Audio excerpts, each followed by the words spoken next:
Pick up the most expensive thing you own.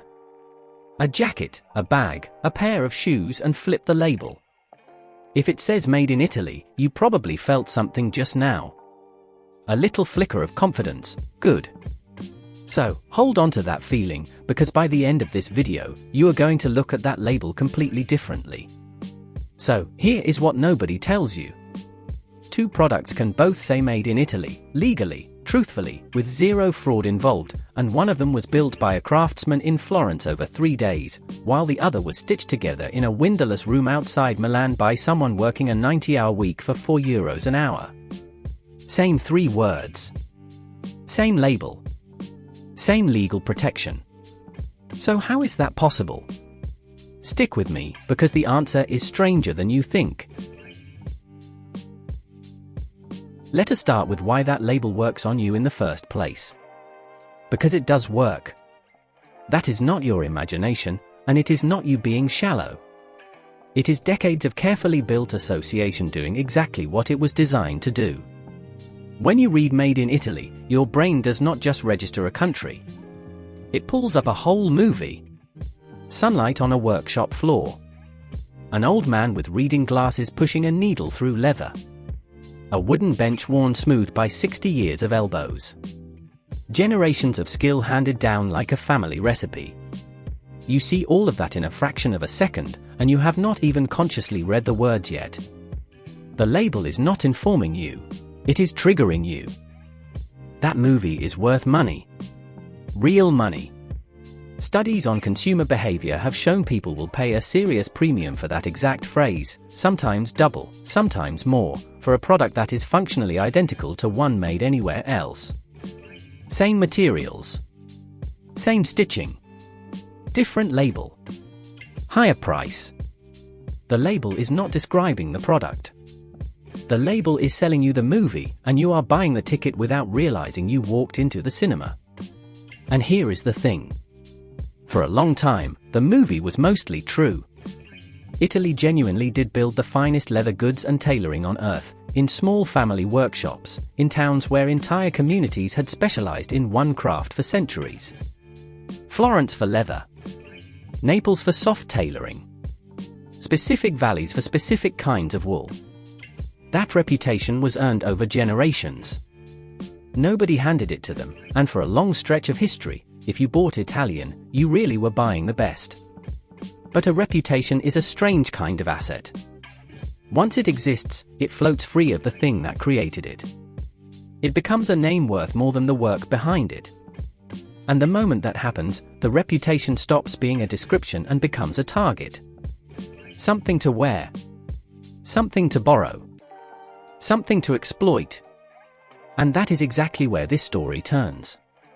Because the moment that label became valuable, a whole industry quietly went to work figuring out how to wear it without doing the work that originally earned it.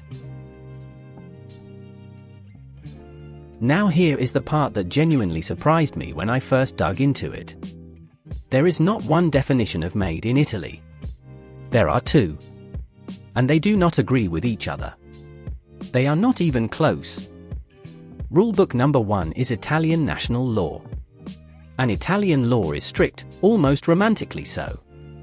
To earn the label under the toughest reading of Italian legislation, a product has to be essentially conceived, manufactured, and finished in Italy. Design, cutting, assembly, the works. A 2009 decree even made falsely claiming Italian origin a criminal offense, punishable under the Penal Code. Italy does not treat this as a marketing matter. It treats the label as a national economic resource, something closer to a protected natural reserve than a slogan. Misuse it, and you are not getting a fine and a frown. You are potentially facing criminal charges, and your goods can be seized. So far, so good. If that were the only rule, the label would mean exactly what you think it means, and this video would be about 90 seconds long. But here is rulebook number 2. European Union Customs Law. And the EU has a much, much looser standard. Under EU rules, a product can carry Made in Italy if the last substantial transformation happened in Italy. Read that phrase again, slowly, because everything in this entire story hinges on it. Last substantial transformation. Not the whole product. Not the materials. Not the bulk of the labor. Just the last meaningful step in the process. Now you might be thinking, fine, but surely those two rules cancel out, surely the strict one wins. And here is the catch. For a product moving through international trade, the customs definition is the one that does an enormous amount of the practical work. So you end up with this strange situation where the country that invented the label has one idea of what it means, and the trading system that label travels through has a far weaker idea, and the gap between those two ideas is a doorway. A doorway wide enough to drive an entire supply chain through. And what exactly counts as the last substantial transformation? That is where it gets slippery, and that is where the doorway really opens. We are about to look at exactly what a brand can do, in practice, and still legally stamp those three magic words onto the label. I will be honest with you. You are not going to like it.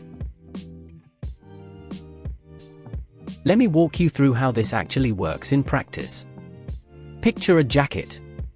We are going to follow it from raw material to shop floor, and I want you to keep score in your head of how Italian it really is. The wool is woven somewhere in Eastern Europe, or maybe Asia. The fabric is cut into panels in a factory you have never heard of, in a country that is definitely not Italy. The panels are stitched together into a finished jacket body in that same factory. At this point, the jacket is essentially complete. It is a jacket. You could wear it. Then it gets put in a box and shipped to Italy.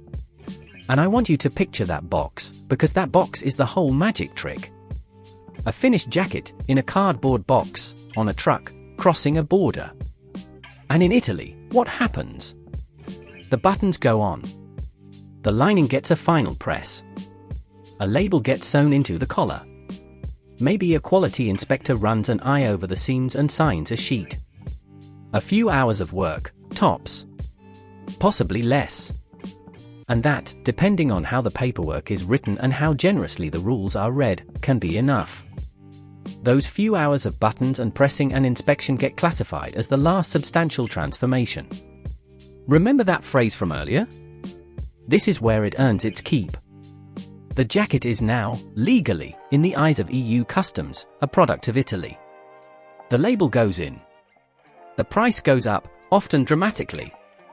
And you, holding it in the shop weeks later, see those three words and feel that exact flicker of confidence we talked about at the very start of this video. The flicker is doing its job. The flicker was always the product. Now, I want to be genuinely fair here, because this part matters and I do not want you to leave thinking every Italian brand is running a con. They are not. Plenty of Italian companies genuinely make the entire product in Italy, from the cloth to the final stitch, and for them the label is 100% honest and hard-earned. The problem is not that honesty has disappeared. The problem is that you, standing in the shop with a jacket in your hands, have absolutely no way to tell the two apart. The fully honest jacket and the buttons-only jacket wear the identical label, in the identical font, sewn into the identical collar. And that is the whole trick laid bare. The label stopped being a guarantee and quietly, without any announcement, became a suggestion. But the finishing loophole is honestly the polite version of this story. Because what Italian prosecutors uncovered recently is a great deal darker, and it happens entirely inside Italy. Let me show you. Here is something most people genuinely do not know. Made in Italy does not mean made by Italians. And it does not mean made well. It only means made, in some defined sense, on Italian soil. Hold that thought, because it matters for what comes next.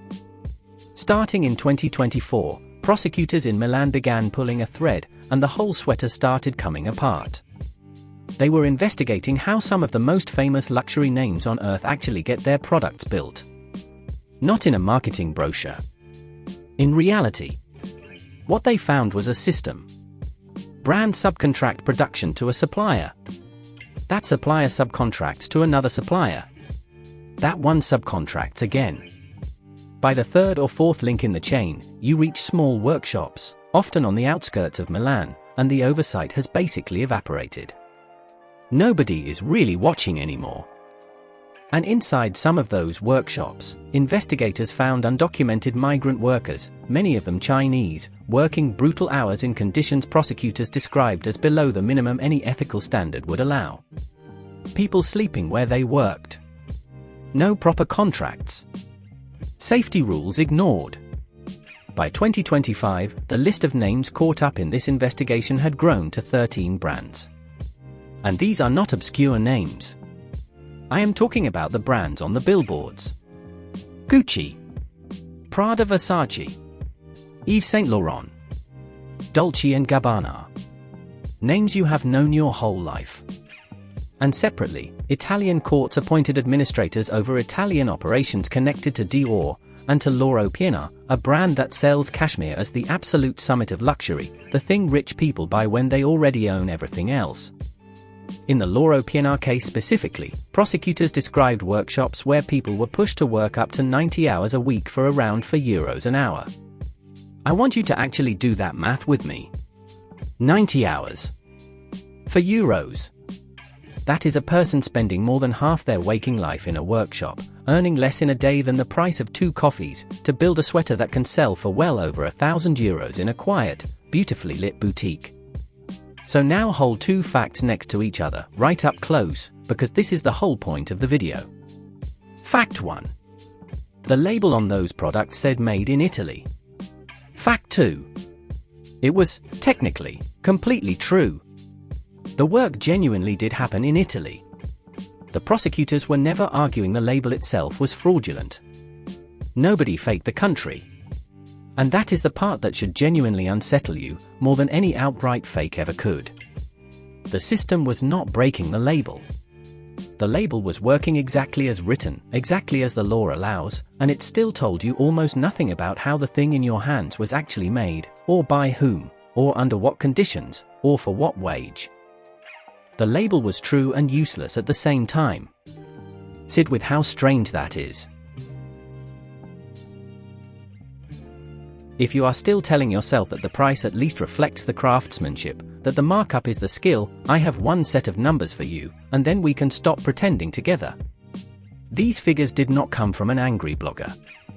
They came straight out of the Italian investigations, out of court documents. A Dior handbag. The cost to actually have that bag made, the money paid down the chain to the supplier who built it, was around €53. The retail price on that same bag was around €2,600. Let that sit for a second. €53 to make. €2,600 to buy. That is not a markup. That is a different category of number entirely. And before you tell yourself it was a fluke, one weird outlier, one bad supplier, it was not.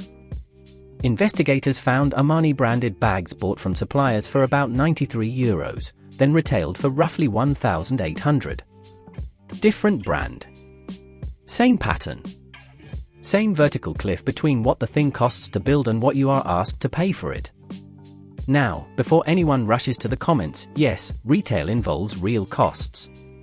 Stores on expensive streets. Staff. Design teams. Shipping. Advertising. The entire machine behind a global brand is genuinely expensive to run. Nobody sane is claiming a luxury bag should cost €53 on the shop floor. That is not the argument, and I do not want you to walk away thinking it is. Here is the actual argument. It is about the story you were sold versus the story the numbers tell. You were told, gently, repeatedly, through every advertisement and every shop window, that the price reflects the hands that made it. The craftsmanship. The heritage. The slow, skilled, irreplaceable human work. And the numbers say something colder and clearer. The price reflects the logo. The advertising campaign. The lease on the shop on the expensive street. And those 3 words on the label. The craftsmanship is genuinely real in some cases. But it is not the thing you are paying for. You are paying for the movie we talked about right back at the start. The cinema ticket. The flicker of confidence. That is the product. So what do you actually do with all this? Because I promise you, I am not here just to make you cynical and send you on your way. Cynicism is useless. What I want to give you is something better. A way to use this. A way to read the label like the people on the inside read it. Let me hand it to you. Here is the good news, and it is genuinely good news. None of this means Italian craftsmanship is dead. It absolutely is not. The real thing still exists, and it is still extraordinary. You just have to stop letting the label do your thinking for you. First rule. Treat Made in Italy as the beginning of a question, not the end of one. The honest jackets and the buttons-only jackets wear the same label, remember. So the label alone tells you nothing. What tells you something is everything around it. Second. Look for brands that name the specific workshop, the specific town, sometimes the specific family. When a company is genuinely making the whole product in Italy, they are proud of it, and they get specific. Vague brands stay vague for a reason. Specific brands hand you the details because the details are the selling point. Third. Be suspicious of the gap. If a product is screaming Italian heritage at you through its marketing, but the price is somehow low, the math does not work. Genuine Italian production, with genuine wages and genuine skill, costs real money. If the price is too good to be true, the label probably is too. Fourth, and this is the one that actually protects you for life. Stop buying the country and start buying the construction. Learn what a real canvas jacket feels like when you press your hand against the chest. Learn what full-grain leather looks like at the cut edge, where the layers either show honest hide or a smooth painted plastic line. Learn what genuine hand stitching looks like up close, the tiny irregularities that a machine can never quite fake. Those things are real. They are physical. They do not lie, they cannot be shipped in a box and relabeled, and they cannot be argued around with clever paperwork. A label is a claim. Construction is evidence. And evidence beats a claim every single time. And here is the quiet bonus in all of this. Once you can read construction, you stop overpaying, but you also stop being afraid of the cheaper option. You will find a jacket with no famous name and a modest price, check the canvas and the stitching, and realize it is genuinely excellent. You will also pick up a €1,000 piece, check the same things, and feel nothing. The label stops being able to thrill you or intimidate you. You just see the product. That is a kind of freedom most shoppers never get. Do that, and a strange thing happens. The label loses its power over you, and you get the power back. You walk into the shop, you pick up the jacket, and you are no longer reading 3 words and feeling a flicker. You are checking the seams, the canvas, the leather, the stitching.